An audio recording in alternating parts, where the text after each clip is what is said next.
Take a dash of winter snow, add some starry skies.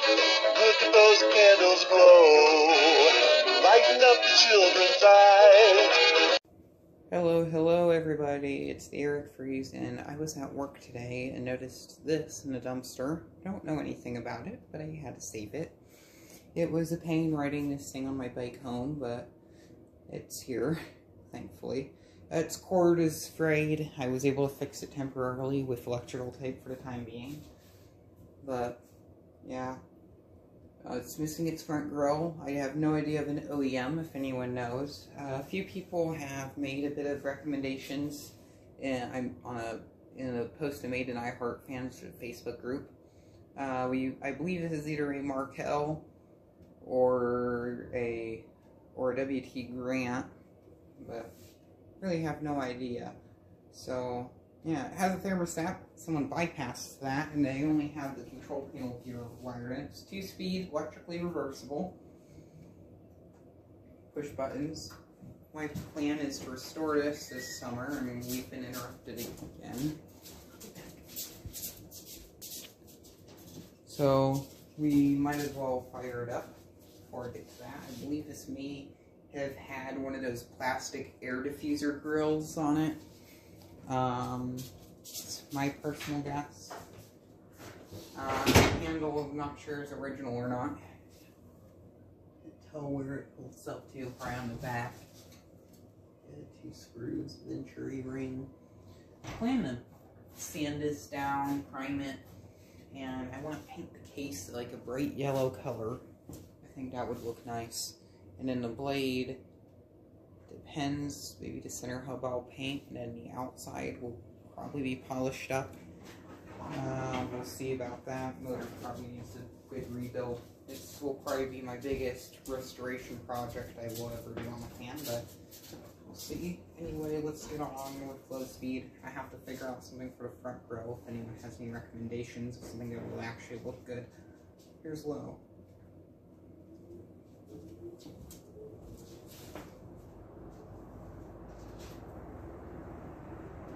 I like the look of these square corner box fans. There's not much of a startup sound to this one. This actually has the same motor as that bursted Zero box fan I had. Actually, I still kind of own it. It's just not here right now. It's actually at work as well. There's been easy note over there. It's been getting lots of use. Not now, being that it's winter, but I don't have any room to bring fans home right now. But it moves a good bit of air. The next speed, which is coming.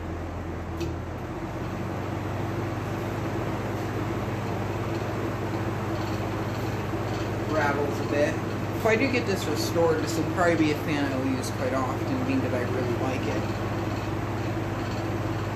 I just think the hardest part of this one will probably be sanding everything down and cleaning it, primer and crap. I'm not a fan of doing that. It also has a horizontal motor brace, which is my first fan for horizontal motor brace. It's a single bar. A lot of the fans I have beg my pardon, I'm filming this with my phone, but a lot of the ones I have 2 bars going vertically on either side of the motor, or one motor brace that goes through the center, or one motor brace that takes the whole part with holes cut through. So having this is kind of interesting. So this is high, back to off.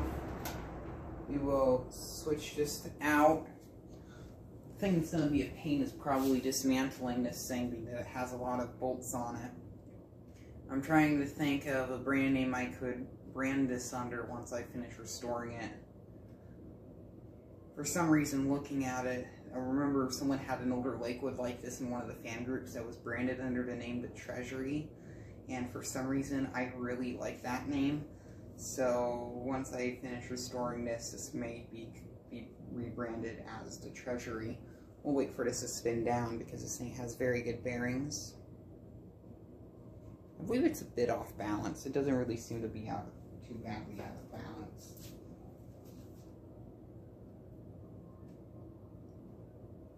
Hopefully this thing cleans up pretty good. Everything on this is gonna take a lot of work to get done. Anyway, here's low speed in reverse.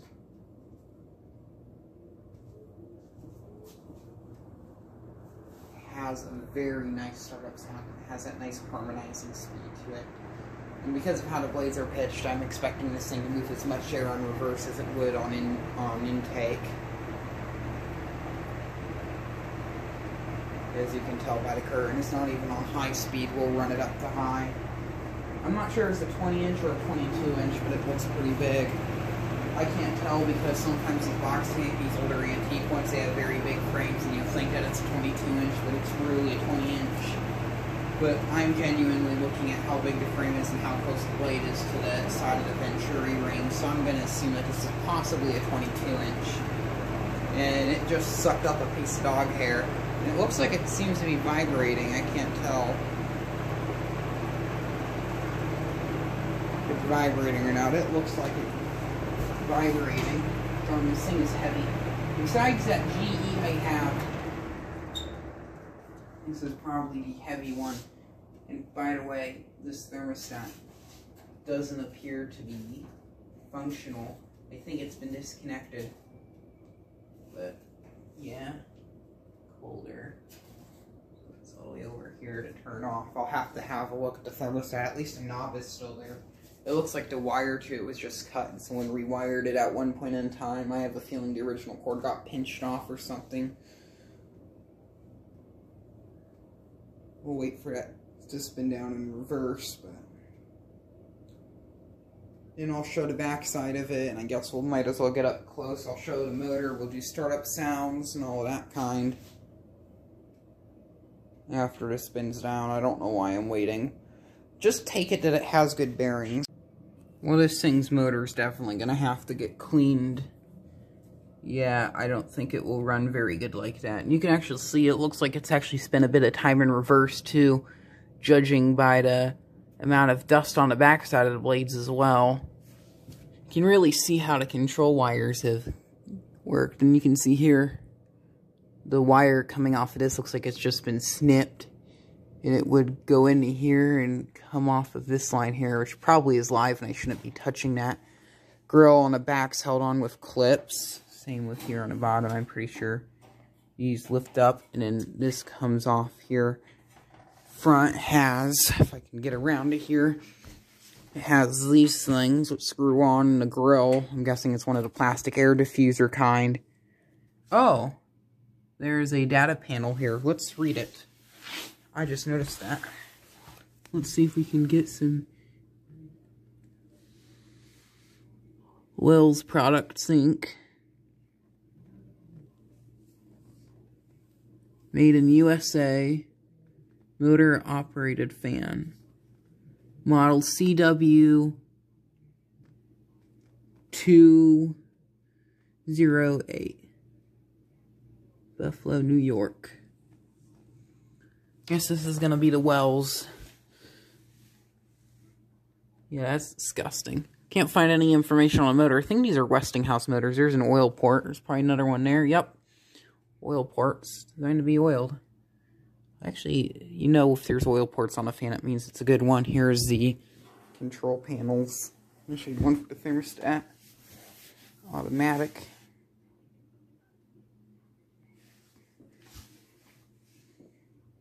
Here's the controls. We'll fire it up on low speed. We'll get you a startup sound, because this thing probably has an epic startup sound.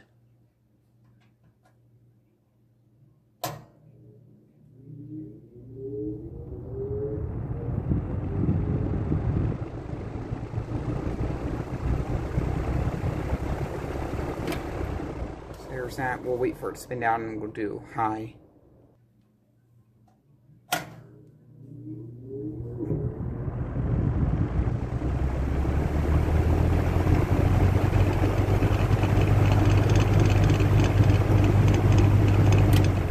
Something else I just noticed right there is where the old cord appeared to be gone into. It was snipped out here on the side. I may rerun the cord here for the side using one of these clamps if I'm able to get my paws on one. And I'm just moving it, and I already can telling this thing is right here is already starting to fray. I wonder if, yeah, it's not the best. But I wonder if this cord here is actually the original cord as well, and maybe it was just cut off and rewound because it maybe got cut somewhere. Just wondering. Electrical tape. I had to patch it up here. And we're just going to unplug it from here. This cord just feels very cheesy. It seems like there's still a bit of life left in it, but I wouldn't trust it.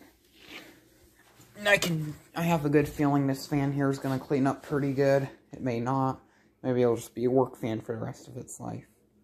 Not exactly sure. So, there's the Wells Product Incorporated box fan.